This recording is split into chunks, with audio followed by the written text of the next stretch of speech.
అందరికీ నమస్తే. జీవో 97ను రద్దు చేయాలని బీటెక్ విద్యార్థులందరూ నిన్న రాష్ట్ర వ్యాప్తంగా రోడ్లెక్కి డెమోక్రటిక్ పద్ధతిలో వాళ్ళ నిరసనని వాళ్ళు చాలా అద్భుతంగా తెలియజేశారు. అందులో భాగంగా మానుకోట మహబూబాబాద్ లో ఇద్దరు విద్యార్థుల పట్ల అక్కడ ఉన్నటువంటి రఘుపతి రెడ్డి అనేటువంటి ఒక సిఐ, ఆయనని ఈ రోజు నుంచి మనందరం గుండాగా పిలవాలి, రౌడీగా పిలవాలి, రేవంత్ రెడ్డి చెంచాగా పిలవాలి. ఆ గూండా ప్రవర్తించినటువంటి ప్రవర్తన ఏదైతుందో సభ్య సమాజం మొత్తం చూసింది. ఎవడా నీకు ఉద్యోగం ఇచ్చింది? సిఐ ఎస్హెచ్ఓ గారు అంటే సెల్యూట్ చేస్తాం సార్, నాకు ఈ ఆపద వచ్చింది ఆపద వచ్చిందని నీ దగ్గరకు వచ్చి చెప్పుకుంటాం. నీ పని ఏంటిది? లా అండ్ ఆర్డర్ని కాపాడాలి. నువ్వు లా అండ్ ఆర్డర్ని బ్రేక్ చేసావు, విద్యార్థులను చంపుతావను. ఎవడా నీకు అధికారం ఇచ్చింది? మెడకాయ పట్టుకుని నీకేదో వ్యక్తిగత కక్ష ఉన్నట్టు ఇలా పట్టుకొని పిసుకుతున్నావు. ఇలా చాలా బాధ అనిపించింది.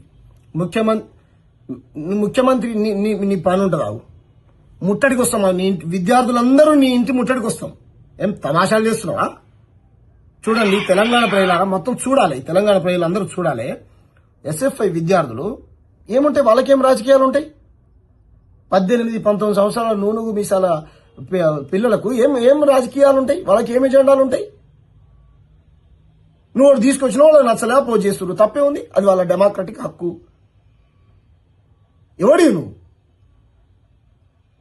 ఇంత దారుణంగా ప్రవర్తిస్తుంటే నువ్వు ఎవరి గుడ్డి గుర్రాల ఫలితవుతున్నావు? హోంశాఖ మంత్రి పదవి నీ దగ్గరనే పెట్టుకున్నావు, విద్యాశాఖ మంత్రి పదవి నీ దగ్గరనే పెట్టుకున్నావు, మున్సిపల్ శాఖ నీ దగ్గరనే పెట్టుకున్నావు. 2.5 ఏళ్లు దాటిపోయింది నీ ప్రభుత్వం ఏర్పడి. నువ్వు ఇచ్చిన హామీలు ఒక్కటి కూడా నెరవేర్చలేదు. నాకు దేశం పోయి తిరిగి వస్తున్నావు దేనికా? రియల్ ఎస్టేట్ వ్యాపారం చేయడానికా? ఏం మనిషివా నువ్వు రేవంత్ రెడ్డి?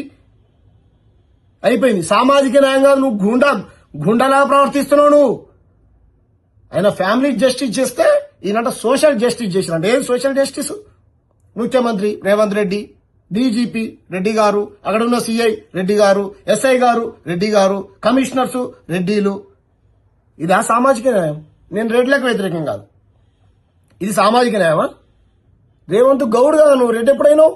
రేవంత్ గౌడు, రేవంత్ మాదిగా, రేవంత్ మాల. ఇదేనా రేవంత్ గౌడ్ చేసేది? చూడు, చూపిస్తా నీ పోలీసుల పనితీరు ఎంత దారుణంగా. వాళ్ళంతా ఎస్ఎఫ్ఐ విద్యార్థులు. చూడండి తెలంగాణ ప్రజలారా,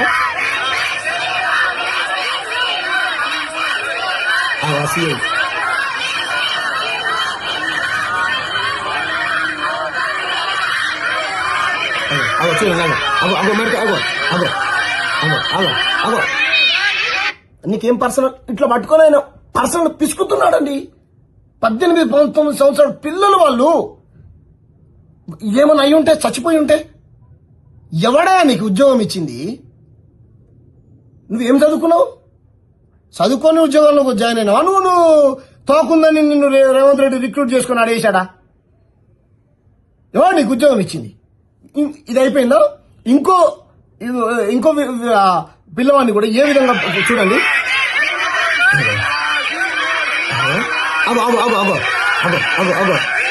పర్సనల్ గజ్జున్నట్టు అదో మళ్ళీ చూడండి. ఎంత దారుణంగా. విప్లవాల గడ్డ మహబూబాబాద్ జిల్లా, మా సొంత జిల్లా. చూడండి,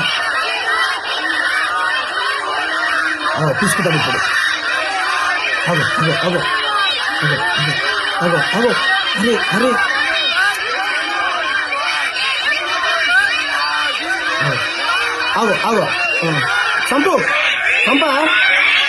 చంపు రఘుపతి రెడ్డి చంపు.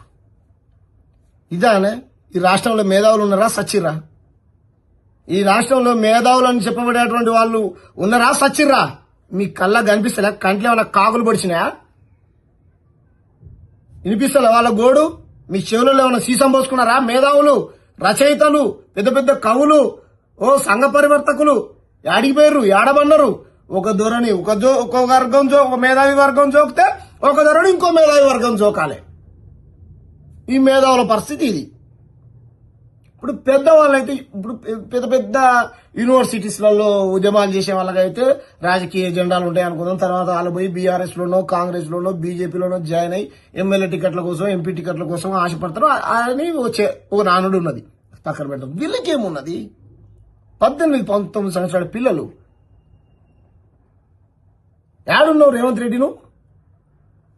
నువ్వు రాజీనామా చేయాలి. తక్షణమే నువ్వు రాజీనామా చేయాలి. నీకు ఒక్క నిమిషం కూడా ముఖ్యమంత్రిగా కొనసాగే అర్హత లేదు నీకు. ఏం మనిషివా నువ్వు?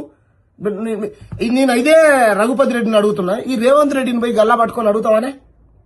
నువ్వు అడుగుతావు 6 గ్యారంటీలలో ఒక్క గ్యారంటీ అయినా నువ్వు ఇది చేసినావా అని? ఇచ్చినటువంటి 420 హామీలలో ఒక్క హామీనైనా చేసినావని అడుగుతావా? నిరుద్యోగులకు ఎప్పుడు నిరుద్యోగ వృత్తి ఇస్తామని అడుగుతావా? రైతుల రుణమాఫీ ఎప్పుడు చేస్తామని అడుగుతావా? బీసీ డిక్లరేషన్ ఎప్పుడు చేస్తామని అడుగుతావా? ఇల్లు ఎప్పుడు కట్టిస్తామని అడుగుతావా? ఉద్యోగాలు ఎప్పుడు ఇస్తామని అడుగుతావా? బీసీ ఎస్సీ ఎస్టీ కార్పొరేషన్ నిధులు ఎప్పుడు కేటాయిస్తామని అడుగుతావా? అడుగుతావానే? గల్ల పట్టుకుని అడుగుతావా? అని ఎమ్మెల్యేల కొడుకులో ఎంపీల కొడుకులో లేదా జర డబ్బులు గిబ్బులు ఉన్న పెద్ద పెద్ద ఉన్నత వర్గాల వాళ్ళ బిడ్డలో కొడుకులో అయితే నువ్వు ఇట్లనే గల్ల పట్టుకుంటావానే? చెప్పా రఘుపతి రెడ్డి పట్టుకుంటావా? ఏం ప్రజలు కట్టేటువంటి పన్నులతో జీతాలు తీసుకుంటూ ఈ రకంగా తప్పు చేస్తే చట్ట ప్రకారం శిక్షించు. నేను ఎవడొద్దంటలే. కూడా చంపే జరుండి చచ్చిపోయేటోళ్ళు నువ్వు కావాలనే నీ మీద అటెంప్ట్ మర్డర్ కేసు పెట్టి, నీ మీద కాదు రేవంత్ రెడ్డి మీద పెట్టాలి. రేవంత్ రెడ్డి మీద అటెంప్ట్ మర్డర్ కేసు పెట్టి జైలుకు పంపించాలి రేవంత్ రెడ్డిని. 89 కేసులు ఉన్నాయనుకుంటా కదా, ఇది ఒకటి పెడితే 90 అవుతాయి. పెట్టుర్రి. దొంగ రేవంత్ రెడ్డి నీ రాజ్యాన్ని కాపాడుకోవడానికి కింది నుంచి పైన దాకా నీ సామాజిక వర్గానికి సంబంధించినటువంటి వ్యక్తులను పెట్టుకొని ఉద్యమాలు చేసేటువంటి అమాయకమైనటువంటి విద్యార్థుల పట్ల ఈ రకంగా ప్రవర్తిస్తారా నీ పోలీసులు? ఇదా నీ ప్రజా పాలన? ఇదా డెమోక్రసీ అంటే? ఇట్లా రాహుల్ గాంధీ చేయమన్నది నిన్ను? ఇట్లా చేయమన్నది? మళ్ళా జంజీ రాజకీయాలకు రావాలి. మేము జంజీలకు ప్రాధాన్యతనిస్తాం. వచ్చేటువంటి ఎన్నికల్లో 21, 22 సంవత్సరాలు ఉన్న అసెంబ్లీకి పార్లమెంటుకు పంపిస్తామని ఊకదంపుడు ఉపన్యాసాలు దంచిండు అంబేద్కర్ స్టాచ్యూ దగ్గరికి వచ్చి హైదరాబాద్ నడిపొడ్డున. ఇప్పుడు రావా రేవంత్ రెడ్డి? ఇప్పుడు రా. ఢిల్లీలో విద్యార్థులకు మద్దతు తెలియజేసినావు కదా, ఇక్కడ సంఘీభావంగా క్యాంటీన్లు నడిచినావు. ఇప్పుడు రా. జీవో 97 ని రద్దు చేస్తున్నాం మేము. విద్యార్థులు చేస్తున్నటువంటి పోరాటం ధర్మమైంది. రా. తక్షణం ఇక తెలంగాణలో ఉన్నటువంటి మీడియా ఈ పాలకులు మేధావులు వీళ్ళ పరిస్థితి ఇట్లా పోలీసుల తీరు ఇట్లుంటే ఇక అమ్ముడు పోయిన రేవంత్ రెడ్డి మీడియా ఇక వాళ్ళ గురించి చెప్తా.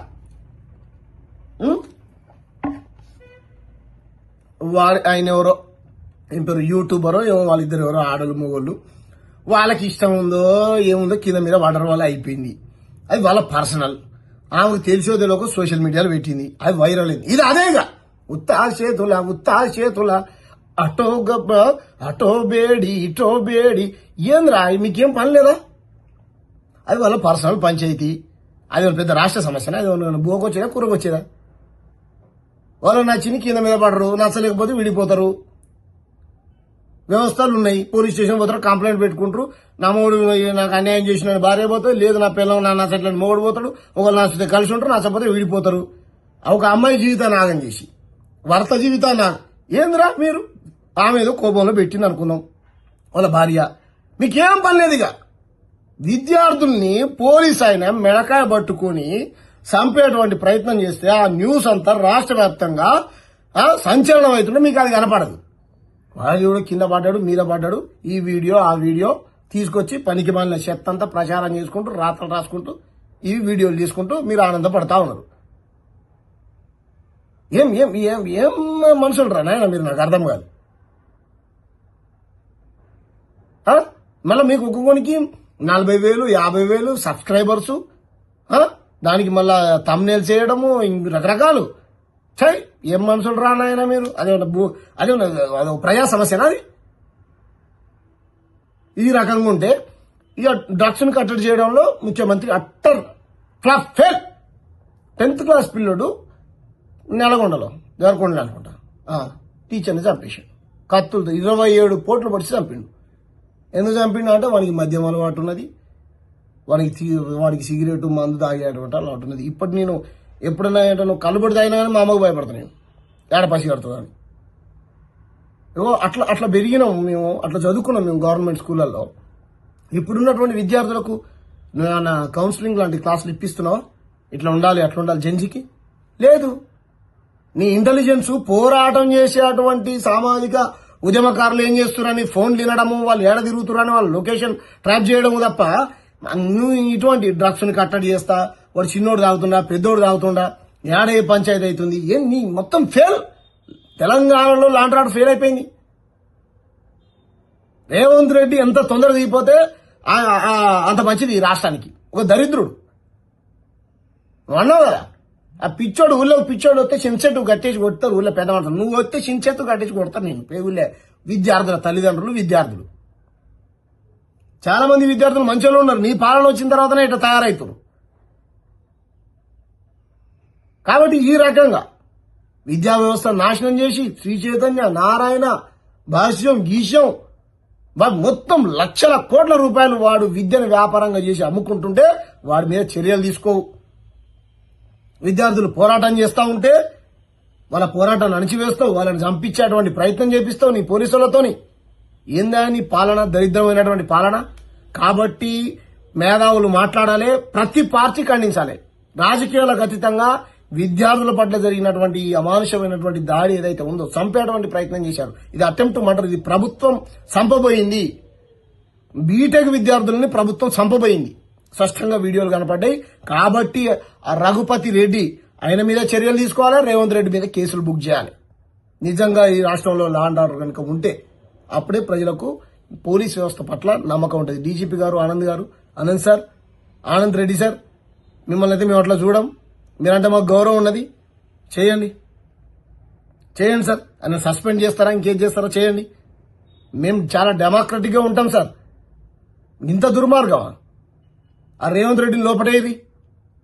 ఏమనుకుంటారు సార్? ఇంత ఇంత ఇంత దారుణమా సార్? ఏమైనా చంపిండా, నన్ను పొడిచిండా? కేంద్ర మంత్రి కొడుకులాగా ఏమన్నా రేపులు చేసిండా? మల్లారెడ్డి ఎమ్మెల్యేలు ఎంపీలాగా భూములు ఏమైనా కబ్జాలు చేసిరా? వాళ్ళు ఏమైనా పైరవులు చేసిరా? 10 పార్టీలు మారిరా? ఓ సిద్ధాంతాన్ని కట్టుబడి లేకుండా వాళ్ళు ఏమన్నా ఇయ్యలో మాట రేపో మాట మాట్లాడిరా? పొద్దుగాల ఒక కండవ కప్పుకొని సాయంత్రం ఇంకో కండవ మార్చిరా? ఏం అన్యాయం చేసిరు వాళ్ళు? ఏమంతా విజేసిరు వాళ్ళు? నువ్వు మీ సార్ పిల్లవాళ్ళు చంపుతూ నాకు బాధ అనిపించింది, ఏడుపు వచ్చింది. రాత్రి కూడా అంతే. ఒక కార్మికుడిని, భవన నిర్మాణ కార్మికుడు, ఒక ఆయన బిల్లు మించి కింద పడితే 11 గంటలకు పోయినాం. పోతే పోలీసులు అక్కడ కూడా అంతే. పెద్దన్న వైపు లేరు. పోయిన మోత్కూరుకు సంబంధించినటువంటి ఒక యాదవ్ అన్న చచ్చిపోయిండు. 2 పిల్లలు, 40 ఏళ్ల వయసు, చిన్న పిల్లలు. 6 లక్షల రూపాయలు ఇస్తాం, ఈ నుంచి శవాన్ని తీసేయండి అని వాళ్ళకు మాయమాటలు చెప్పి అక్కడి నుంచి ఏమంటారు పంపించేశారు. 6 లక్షలతో నెలకాలం బతుకుతుందా తల్లి? ఈ రకంగా రాష్ట్రంలో ఉన్నటువంటి పోలీసులు ప్రతి ఒక్కరూ పేదోడి వైపు లేరు. కాబట్టి తెలంగాణ ప్రజలారా, మనం తిరగబడనంత కాలం ఈ పాలకులు ఈ పోలీస్ యంత్రాంగాన్ని పెట్టి మన ఉద్యమాలని, మన గొంతుల్ని అణిచివేసేటువంటి ప్రయత్నం చేస్తారు. మనం తిరగబడదాం, డెమోక్రటిక్ పద్ధతిలో తిరగబడదాం. ఈ అమానుషమైనటువంటి దాడి ఏదైతుందో దీన్ని తెలంగాణ ప్రజలు, ప్రజాస్వామ్యవాదులు ప్రతి ఒక్కరూ తీవ్రంగా ఖండించాలి. ఈ 97 జీవోను తక్షణమే రద్దు చేయాలని మేము డిమాండ్ చేస్తా ఉన్నాం. విద్యార్థులకు మా సంపూర్ణమైనటువంటి మద్దతుని బీటెక్ విద్యార్థులకు తెలియజేస్తా ఉన్నాం. Thank you. జై భీమ్, జై భారత్, జై తెలంగాణ.